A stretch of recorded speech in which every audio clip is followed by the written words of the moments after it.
Our last major task is to implement some functionality inside of our MCP client and allow us to list out all the different prompts that are defined inside the MCP server and also get a particular prompt with some variables interpolated into it.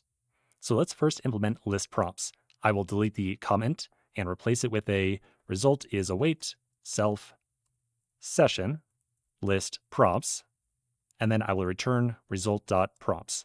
And that's pretty much it. And then get prompt. Now, to be clear, when we get a individual prompt, we're going to be given some number of arguments. These arguments will eventually show up inside of our prompt function. So for example, inside a format document right here, we expect to receive a document ID. Inside of this args dictionary, the expectation is that there will be a document ID key, and that will be passed in to the appropriate function over here, and then we will get that value interpolated into the prompt itself. So inside of the get prompt function, I will get a result from self session get prompt. I'm going to pass in the prompt name. That's the name of the prompt I want to retrieve. And then I'll pass in the arguments. And then I will return result.messages. So those are the messages coming back. They form some kind of conversation that we want to feed directly into Claude. And that's it. That's all we have to do for our client. So now we can test this out inside of the CLI itself.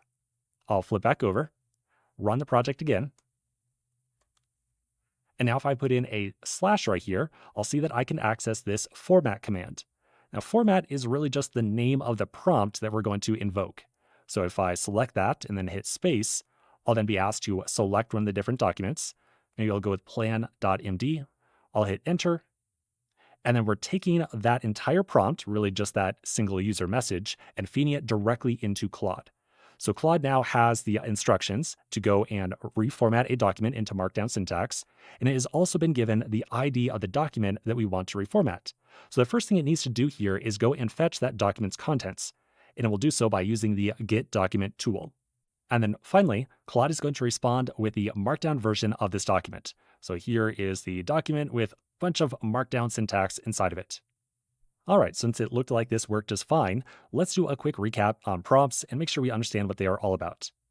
We begin by writing out and evaling a prompt that has some relevancy to our MCP server's purpose.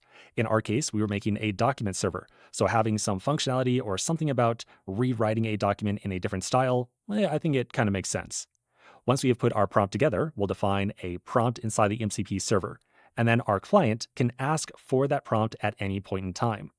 When we ask for the prompt, we will put in some number of arguments that will be provided to this prompting function right here as keyword arguments. And then our function can make use of those keyword arguments inside the prompt itself.